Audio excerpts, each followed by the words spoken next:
Buenos días, amados hermanos, que el Señor les bendiga en esta hora. Vamos a comenzar con la enseñanza del día de hoy, recordándoles nuevamente, ¿verdad? Que les pido de favor que se inscriban al canal. Estamos en YouTube y en Facebook con el nombre de Juan Carlos Muñoz Rodríguez. Y si lo pueden hacer viral todos estos mensajes, se los agradecería mucho de parte del Señor, ¿verdad? Aunque todo lo que sale de mi corazón es de parte del Señor, porque en mi corazón manda Dios y Él es el que se preocupa por ustedes. Entonces yo soy un vehículo para llevarles las enseñanzas que Él dispone en mi corazón, y con mucho gusto se los proporciono a ustedes. Entonces les invito para que me sigan y también se los manden a otras personas, se los manden a sus amigos, a sus familiares, a sus conocidos, ¿sí? Pastores. Si ustedes encuentran estos mensajes, pues de una otra manera llévenselo también a sus iglesias, o a alguien de la iglesia que se lo haga conocer a su pastor, ¿verdad? Y sería maravilloso, porque a final de cuentas es la palabra del Señor. Hay un refrán de los chinos que dicen que quédate con lo que te guste, lo que te edifique, lo que te agrade, y lo demás deséchalo. Lo mismo pasa con estos mensajes. Si ustedes les agradan, quédense con lo que les agrada y desechen lo que les desagrada. Pero a final de cuentas todo es basado en las Sagradas Escrituras. Y bien, ahora nos viene una serie de mensajes acerca del templo. Ya habíamos hablado ayer, habíamos hecho un paréntesis para hablar del diezmo. Ayer terminamos con el concepto del diezmo, ¿verdad? Hoy lo único que les ratifico es lo que dice Malaquías, lo que Dios nos dice por medio del profeta Malaquías. Pruébame, a ti Luis, a ti Antonio, a ti Gertrudis, a ti Susana, dice Dios, pruébame. Trae mis diezmos a mi casa, tráelos en obediencia y verás, déjame demostrarte que si tú haces eso, yo te voy a abrir las ventanas de bendiciones. Pero pruébame. ¿Vale la pena probar a Dios? Creo que sacaríamos mucha ventaja, mucho beneficio por ello. Pero bueno, se los dejo a su criterio si quieren ustedes ser bendecidos por parte de Dios. Ahora bien, nos metemos al templo. En el capítulo 40, ¿verdad? De Ezequiel estábamos hablando del templo. Y hablábamos de una parte que dice: cuenta todo lo que ves a la casa de Israel. Y más adelante dice el versículo 6: después vino a la puerta que mira hacia el oriente y subió por sus gradas y midió un poste de la puerta de una caña de ancho y del otro poste de otra caña de ancho. Todo el capítulo 40, amados hermanos, si ustedes lo ven, vamos a ir un poquito más rápido. Si ustedes lo ven, es todo la estructura que Dios le muestra al profeta Ezequiel de cómo quiere que se construya un templo, el siguiente templo, ¿sí? O sea, y recuérdale a mi pueblo que yo estoy con ustedes, con vosotros, ¿sí? Ya viene el término de la cautividad babilónica, ya van a ser libres, pero, y como señal les digo que van a construir un templo. Eso estamos hablando de aproximadamente 23 años antes de que esto suceda, ¿sí? Porque son palabras proféticas las que da el profeta Jeremías.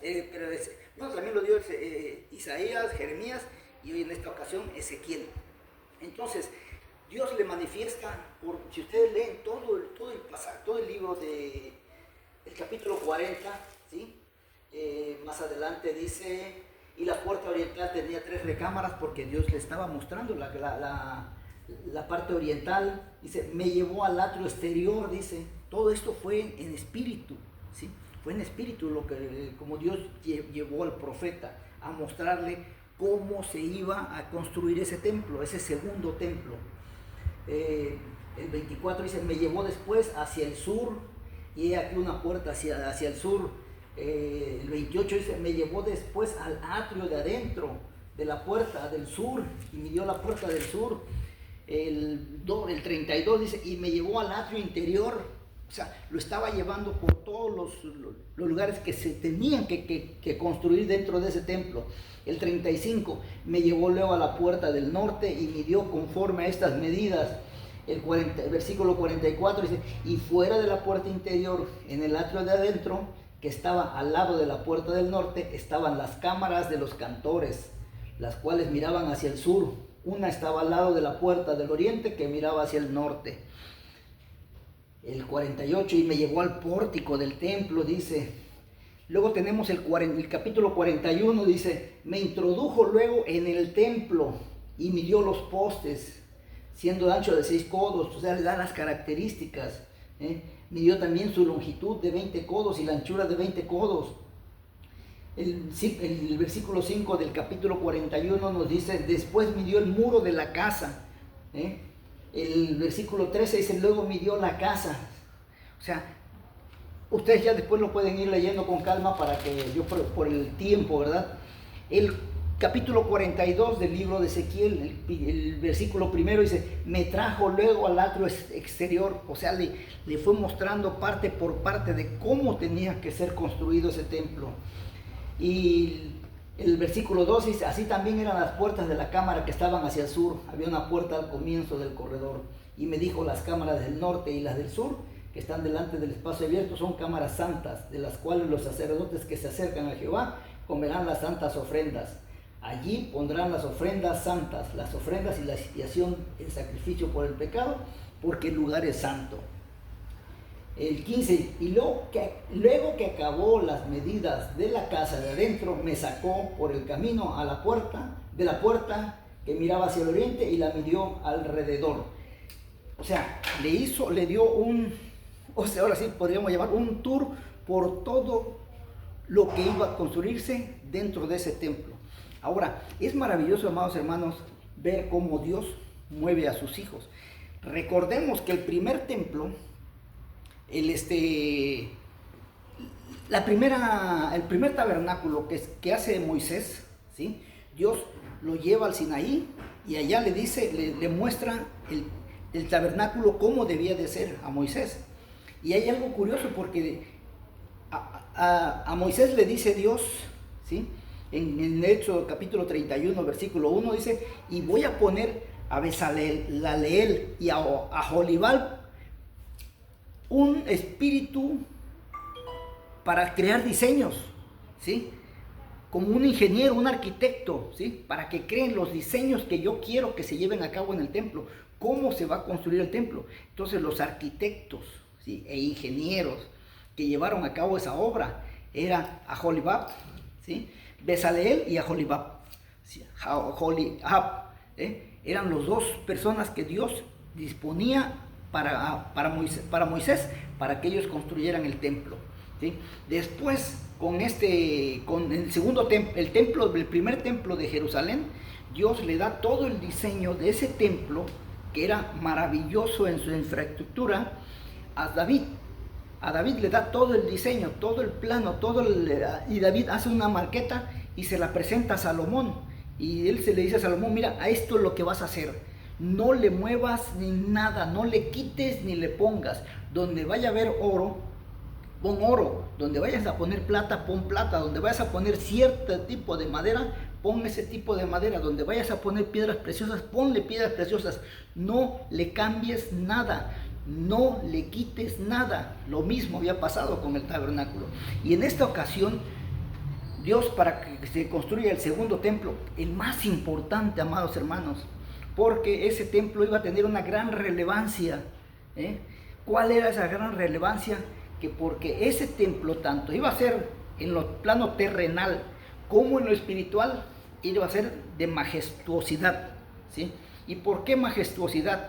Porque ahí vamos a tener una comparativa entre el templo hecho de mano terrenal con el templo espiritual que es nuestro Señor Jesucristo. Vamos a hacer una comparativa muy hermosa, muy preciosa. Nada más, esto lo vamos a ver dentro de dos días con gráficas para que ustedes lo entiendan más correctamente.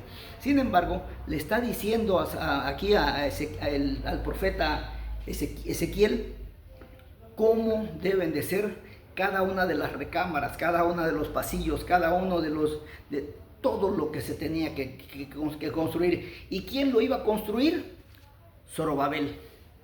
Más adelante vamos a ver que Zorobabel es el arquitecto constructor del templo, del segundo templo de Jerusalén, donde, por cierto, la importancia más grande que iba a tener ese templo es que allí iba a ser presentado nuestro Señor Jesucristo como niño, y 30 años después, ¿sí?, iba a ser presentado ante el mundo como el Rey de Reyes y Señor de Señores. Esa era la importancia de los templos, de ese segundo templo. Ahora, hay algo muy interesante.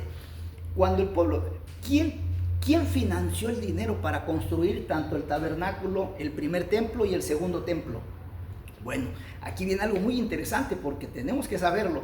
Cuando el pueblo de Israel estaba en Egipto, Dios le dijo, y ya tenía que salir de Egipto, Dios le dijo a Moisés: dile a la gente que le pida dinero y cosas a la gente de Egipto, ¿sí? Porque yo, fíjense lo que dice Dios, yo voy a intuir en la gente de Egipto para que les dé a ustedes riquezas que yo se las di por medio de José, porque José, cuando era el segundo hombre más importante de Egipto, creó guerras, y todo lo que creó hizo gran riqueza para el pueblo de Egipto.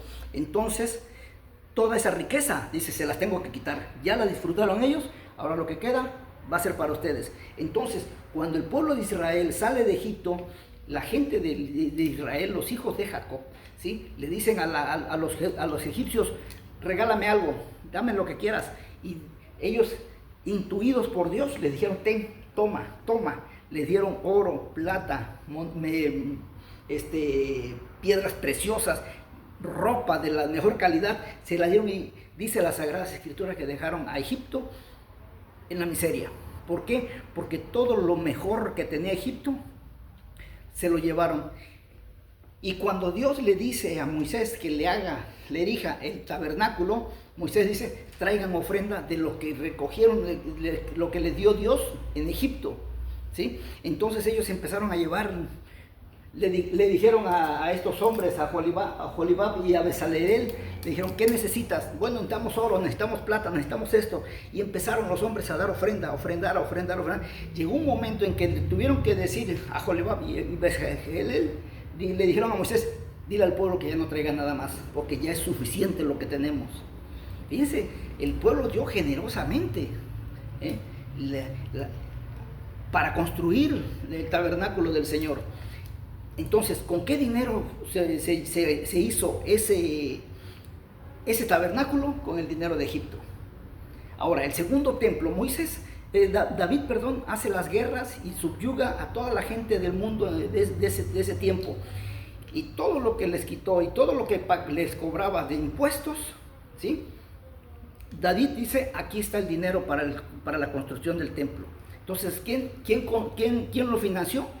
El pueblo de Israel, porque ganó las batallas, y de lo que ganaba con respecto a los